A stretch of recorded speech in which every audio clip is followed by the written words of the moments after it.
Fue el día en el que Pablo Neruda pisó tierra española por primera vez desde la Guerra Civil. En la escala de un lento viaje por mar hacia Valparaíso. Pasó con nosotros una mañana de Casa Mayor en las librerías de Viejo, en el Porter. Compró un libro antiguo, descuadernado y marchito, por el cual pagó lo que hubiera sido su sueldo de 2 meses en el consulado de Ragún. Se movía por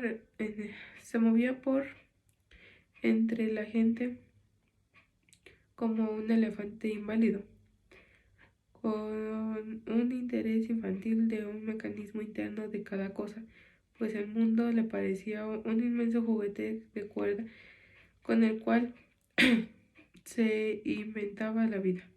No he conocido a nadie más parecido a la idea de que uno tiene de un papá renacentista, glotón y refinado. Aun contra su voluntad, siempre era él quien presidía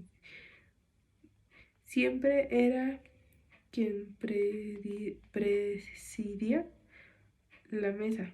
Matilde, su esposa, le ponía un babero que parecía más de peluquería que de comedor, pero la única manera de impedir que se bañara en salsas, aun aquel día en Carballeiras,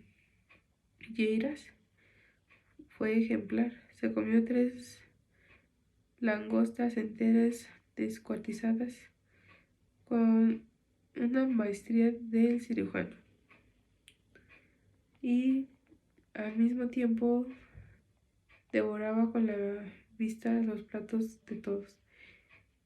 Iba picando un poco de cada uno con un deleite que contagiaba las ganas de comer. Las almejas de Galicia, los persebres del Cantábrico, las islas de Alicante, las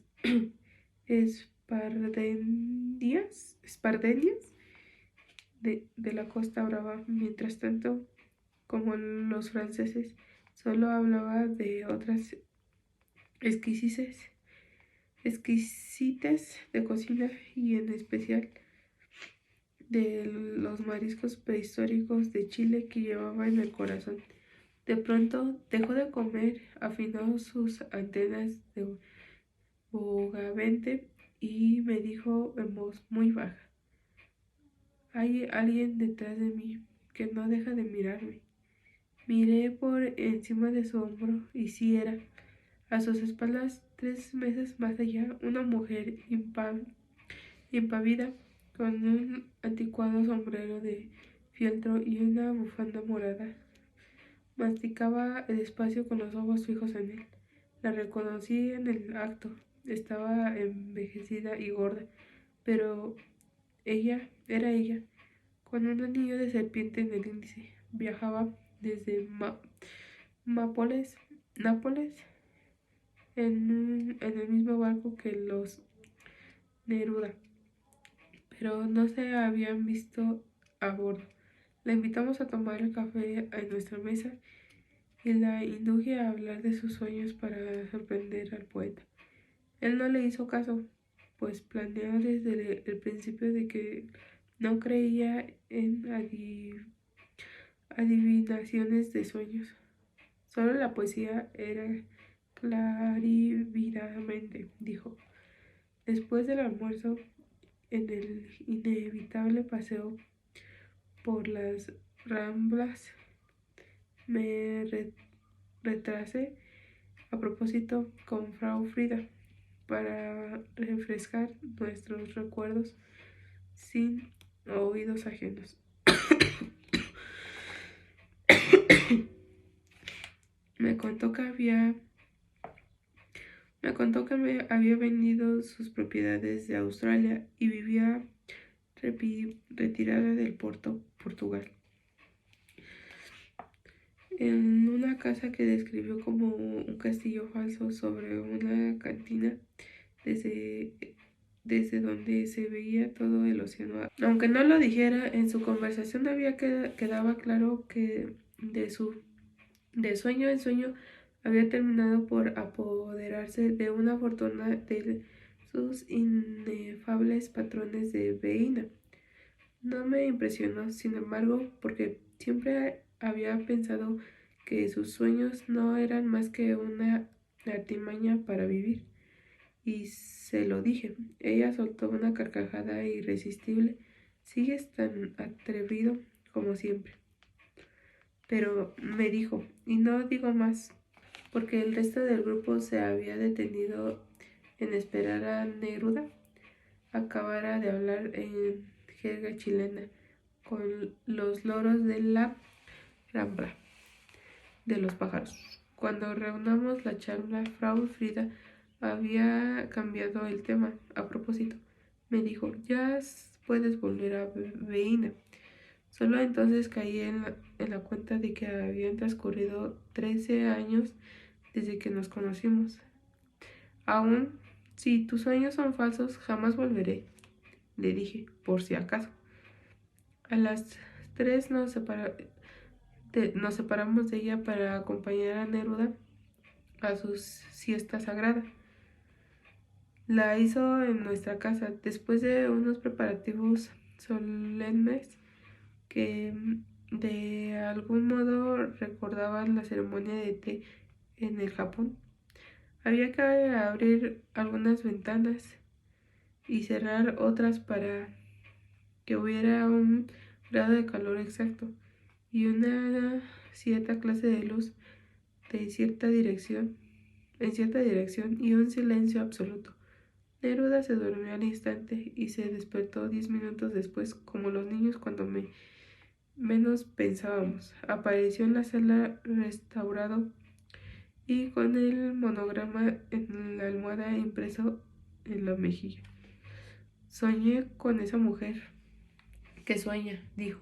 Matilde quiso que le contara el sueño. Soñé que ella estaba soñando conmigo, dijo él. Eso es de Borges, le dije. Él me miró desencantado. ¿Ya estará escrito? Si no está escrito, ¿no va a escribir alguna vez? Si no está escrito, lo voy a escribir alguna vez, dije. ¿Será uno de sus laberintos? Tan pronto como ella subió al bordo a las 6 de la tarde, Neruda se despidió de nosotros, se sentó en una mesa apartada y empezó a escribir versos fluidos con la pluma de tinta verde con el que dibujaba flores y peces y pájaros en las dedicatorias de sus libros. A la primera advertencia del bosque buscamos a Frau Frida y al fin la encontramos en la cubierta de turistas cuando ya íbamos no sin despedirnos. También ella acababa de despertar de la siesta. Soñé con el poeta, nos dijo asombrado. Le pedí que nos contara el sueño. Soñé que él estaba soñando conmigo, dijo, y mi cara de asombro la confundió. ¿Qué quieres? A veces, entre tantos sueños, se nos cuela uno que no tiene nada que ver con la vida real. No volví a verla ni a preguntarme de ella hasta que supe el anillo de forma de culebra de la mujer que murió en el naufragio del Hotel Rivera. Así que no resistí la tentación de hacerle preguntas al embajador portugués. Cuando coincidimos meses después en una recepción diplomática, el embajador me habló de ella con un gran entusiasmo y una enorme admiración. No se imagina lo extraordinaria que era, me dijo. Usted no habría resistido la tentación de escribir un cuento sobre ella. Y prosiguió en el mismo tono, con detalles sorprendentes, pero sin una pista que me permitiera una conclusión final. En concreto.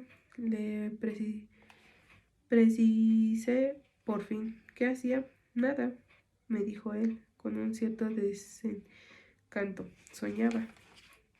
Marzo de 1980.